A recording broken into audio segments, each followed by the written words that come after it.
From the studios of Farm Journal Broadcast, this is AgDay.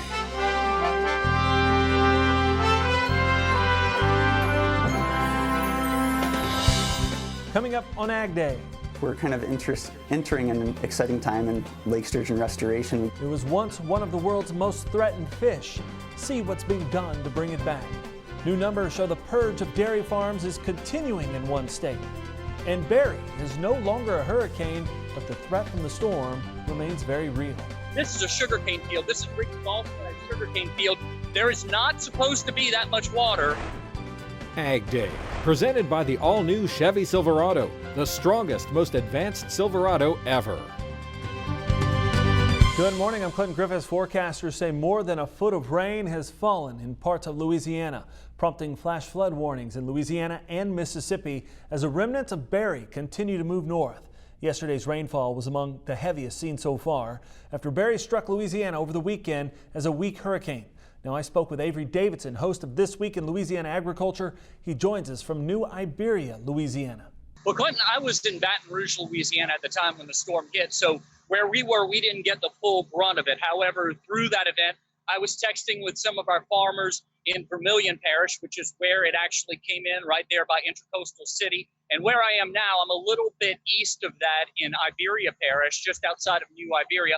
I was texting with Ricky Goslam. Both of them said that both of the farmers I was texting with said that the winds were pretty strong. There was a long period of calm for my buddy Christian Richard, who grows rice in Vermilion Parish, and that was because the center of circulation went over his house. He said he had 2 hours without much wind. Well, that was what we call the eye of the storm, although this storm did not have a very well-defined eye. Now, you see behind me, this is a sugarcane field. This is Ricky Gulf's sugarcane field. There is not supposed to be that much water on a sugarcane field. In fact, it's supposed to be standing straight up, and it was winds from Hurricane Barry that blew it over a little bit. Fortunately, sugarcane is a resilient crop. It can right itself back up once we start to get some sunshine and some warm weather and get the water off it. So if you have trouble hearing me, it's that pump right there that is making all that noise. They're pumping the water out because on this side, you've got rainwater, water that came in from Barry. On this side, behind these trees, is the levee that protects Iberia Parish from water from the Gulf of Mexico coming up the Intracoastal Canal and into the sugarcane field. So we are literally at the point where the Gulf of Mexico, where the storm surge meets farm fields. Yesterday, they couldn't even come out to this pump. This pump was inaccessible. Today, they're here because the water has gone down that much, and they're trying to save the cane that's in these fields. In speaking with Andy Brown and Kyle McCann, both of our commodity experts and assistants to the president at Farm Bureau, they're most concerned about rice. Rice is top heavy right now because it is headed up. When rice falls over onto wet ground, it has a tendency to sprout. That ruins the crop. Our sugarcane folks, we're worried about them as well because if the cane stays down in water for too long, that can be a problem. So once they assess the damage, then they'll determine whether or not to seek a federal or a secretarial disaster declaration. All right, thank you, Avery. Even though Barry did not unleash catastrophic flooding in Louisiana, many across the Gulf Coast are still on watch as the storm moves north. Now, flash flood watches are in effect for parts of Arkansas, eastern Texas, Mississippi, western Kentucky, and far southern Illinois. This was a storm, obviously, that could have played out very, very differently. We leaned forward. We were prepared for the risks, the threats that had been forecasted. And again, we're thankful that the worst case scenario did not happen. The mayor of New Orleans says the city was spared from the worst of Barry. We won't know how bad crops are in the South for a week or two. Otherwise, USDA releasing its Monday crop progress report. Checking the nation's corn crop right now, 58% is reported good to excellent. That's only 1% better over last week and well below last year's average. As for soybeans, 54% is rated good to excellent. Again, only a 1% improvement over last week and also below last year at this time. Farmers also busy working to bring in the winter wheat crop. It's now 57% harvested. That's 14 percentage points behind the 5-year average. African swine fever continues to ravage the Chinese hog herd, with the latest numbers suggesting it's lost more than a quarter of its population. According to the Ministry of Agriculture and Rural Affairs, China's pig herd shrank by nearly 26% in June. That's compared to June of last year. The sow herd, which is what impacts future production, is down nearly 27%. According to Reuters, outside analysts say they're not sold on those numbers. Some industry executives now estimating that China has lost as much as half of its sows. And work continues to create a vaccine against African swine fever. One company says it's making progress, so much so that Phibro Animal Health Corporation says it's working to get patent protection after it says it made a significant advance in the development of the vaccine. It says in a release its research lies in identifying immune system antigens and proteins that form a basis for a vaccine against ASF. The company's CEO says, quote, "While we still have much work ahead of us, we have made important progress toward reaching that goal, and we take pride in potentially being part of the solution to such an urgent problem," end quote. Harvesting underway right now for some grains. Meteorologist Cindy Clausen shows us today's crop comments. Cindy. Well, Clinton, besides winter wheat, some producers are harvesting rye. As Kenny Barica of Fullerton, Nebraska shows us in this video, off in the distance, a beautiful sunset. A picture-perfect day to bring in the crop. Let's go ahead and take a look at your wind speed forecast for the day. And as we head through our Tuesday, we're going to see some slightly windier conditions as you get from the Great Lakes down to the Gulf Coast. You could thank the remnants of Barry for some of that. Of course, we're going to see those winds picking up once again in the southwest as well. Overnight, we'll see the winds slackening down in most areas, but you have some pockets in the plains that'll be up on the windy side and right along the U.S.-Mexico border, especially in southern Arizona and southern New Mexico might have some windier conditions. Through the day on Wednesday, those winds pick up, especially in the western half of the U.S. I'll have your national forecast coming up, but for now, here are some hometown temps. Introducing Farm Journal TV, on demand 24/7. AgDay, Machinery Pete TV. U.S. Farm Report on your phone and tablet. Download the Farm Journal TV mobile app today. Grain markets in the red most of Monday, but we'll talk dairy and price expectations coming up in analysis. And later, a species of fish rescued from being extinct. See what scientists are doing to save sturgeon coming up in the country. Closed captioning is brought to you by BASF. Grow smart with BASF. We create chemistry.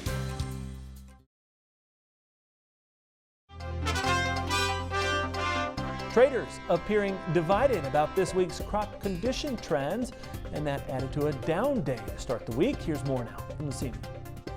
Today in the grain market, soybeans were lower. The crops are improving, and it looks like this report that's coming after the close today may tell the tale. The flowering is beginning now. I mean, we're still, been delayed because of the planting. Certainly, there is nothing happening with China right now as well, so that makes it difficult for the market to stay higher. And as it started to fall, it was building a little bit of momentum and got into like the double digits.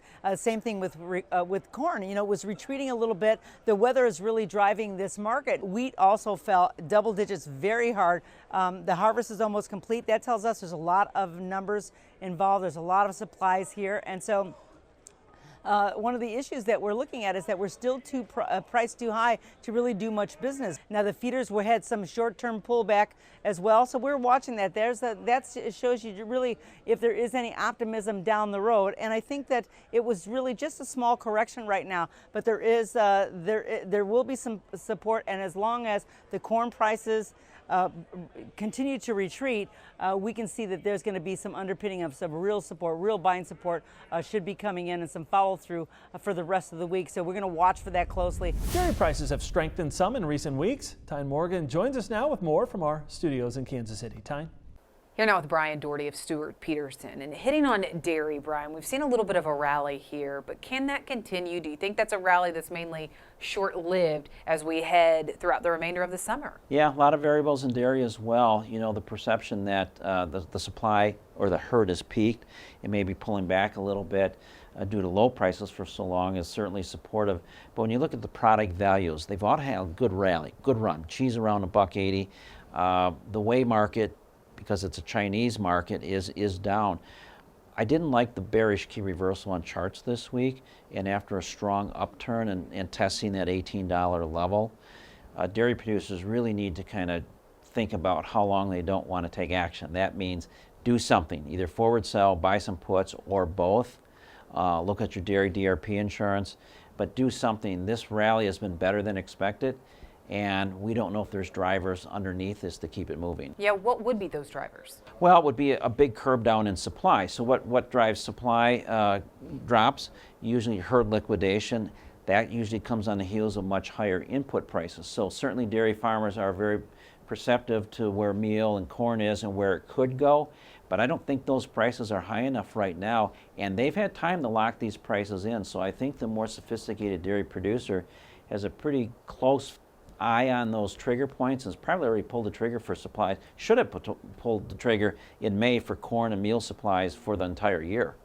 Any demand hiccups that you're watching, or any demand strength that you're watching? Yeah, the value of the U.S. dollar, that's had a big pop here the last 2 weeks, maybe a little softer depending on how the open committee meeting at the end of the month goes, but it looks like interest rates might drop back. But nonetheless, growing concerns of the European economies, maybe particularly Italy, and so when you look at that picture, the market doesn't like that uncertainty. So I would suspect that dairy prices might have a tough road to move higher from here. If I'm a dairy producer, I'm really paying attention. I keep that, again, that pencil pretty sharp. All right. Thank you so much, Brian. We appreciate it. Let's take a quick break, and then we'll have much more right here on AgDay. To discuss marketing strategies, call 800-334-9779 or visit stuartpeterson.com. Join Andrew McRae for Farming the Countryside, a farmer-focused podcast that is all about production agriculture. Farming the Countryside is available wherever you listen to your favorite podcast and is brought to you by Nutrien Ag Solutions, the world's largest provider of crop inputs and services.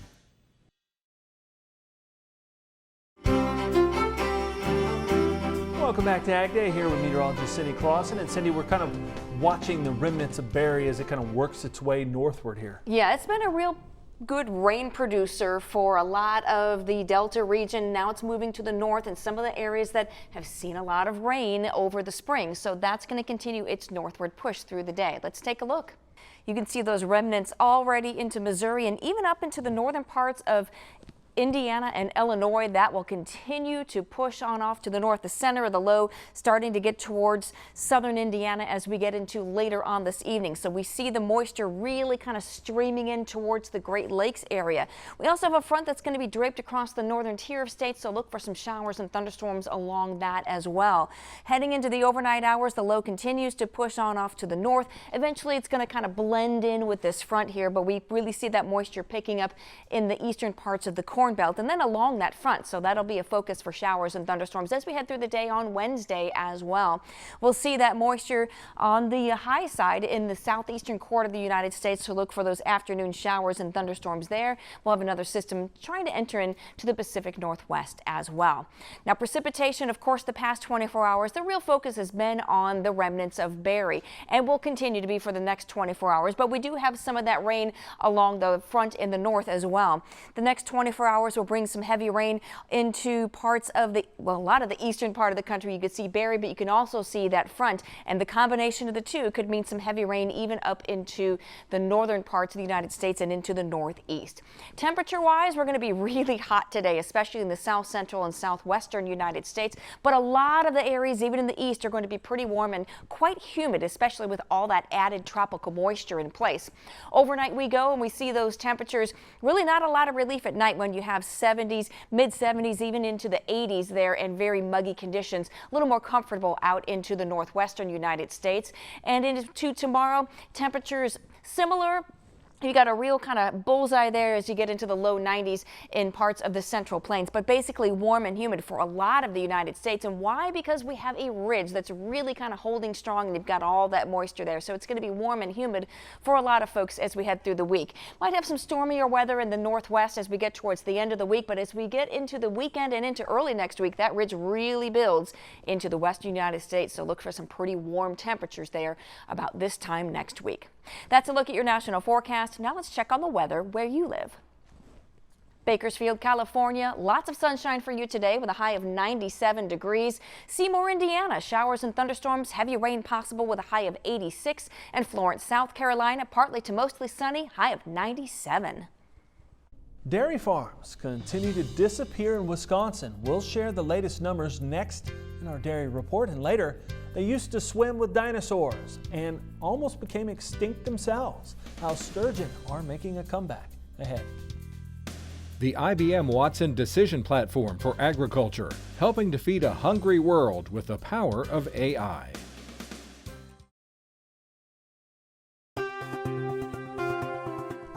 The purge of dairy farms continues in Wisconsin as hundreds more close or disperse in 2019. State officials report Wisconsin has lost nearly 450 farms so far this year. That means more than 6% of licensed dairies stop operating in the dairy state during the first half of the year. Now, last year, the state lost nearly 700 dairy farms. USDA also reporting not all of those cows are simply going to bigger herds. The latest milk production numbers show cow numbers are down about 50,000 head compared to last year nationwide. Dairy margin coverage payments are starting to be sent out. USDA says nearly 10,000 operations have signed up so far for the new program, and the Farm Service Agency has started paying about $100 million to producers for January through May. DMC replaces the Margin Protection Program for dairy. The program triggers a payment when the difference between the all milk price and the average feed cost falls below a dollar amount selected by the producer. Now, producers can enroll through September 20th. A delicacy from fish nearly drove the sturgeon to extinction.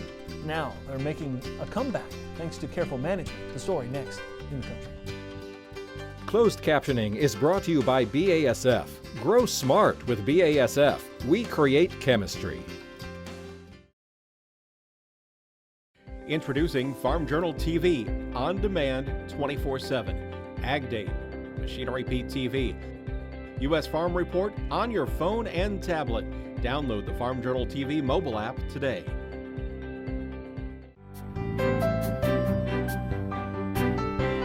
They were caught for their caviar, but that along with pollution nearly wiped them out. And as the Associated Press' David Martin reports, the U.S. sturgeon population is back on the rise. America's sturgeons are mounting a comeback from the edge of extinction. The massive bottom-feeding beasts that swam with the dinosaurs are among the world's most threatened fish. America's 9 sturgeon species and subspecies used to be plentiful in U.S. waters, but they were nearly wiped out by pollution, dam construction, and a caviar rush. So early on in the 1800s, at least in our area of the country, sturgeon were seen as a nuisance species. So they'd get in commercial fishermen's nets and they'd tear up their nets, so they'd just stack them on the shore and let them lay there for waste. Eventually, people found out they're valuable not only for their flesh but also for their eggs, which can be made into caviar. So once that happened, they really got over-harvested. Now scientists are finding sturgeon in places they were thought to be long gone, including Virginia's James River. Oh, there he is. There's another one behind your hand. See his nose right there? Yep, there's 2 right there. Like I said, 30 years ago, I used to swim in this river, but on certain days, you'd see 150 fish float up in a small area, just float up on shore dead. Now, it was chemicals they were pumping into the water.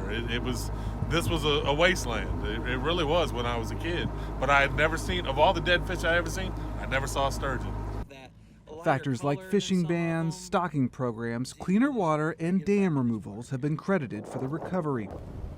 So we are on the Biddeford campus at the University of New England, right at the mouth of the Saco River. And we're going to be setting a couple of gill nets to try to catch both short nose and Atlantic sturgeon. So we'll set the gill nets and we'll let them soak for about 20 minutes. And then we'll slowly pull them in. The sturgeon will be untangled. They'll be transported back to the university. They'll be placed in recovery net pins. And then we'll take them out individually one by one and do all the morphometric measurements and then release them. U.S. sturgeon populations are still a tiny fraction of what they once were, and environmentalists warn more conservation efforts are needed. Sturgeons sometimes live longer than humans, and they spawn infrequently. Experts say it will take decades to measure a population's recovery. Still, some say there's reason to be optimistic. We're kind of entering an exciting time in lake sturgeon restoration. We got a lot of work that's been going on stocking lake sturgeon or stocking sturgeon in general, and it takes a long time for these fish to mature and reach spawning age, and some of those stocking efforts, we're going to start hopefully seeing some of these fish returning. So I'm pretty optimistic at where things are heading going into the future with sturgeon. David Martin, The Associated Press. And that's all the time we have this morning. We're sure glad you tuned in, spent part of your day with us. From all of us here at AgDay, I'm Clinton Griffiths. Have a great day.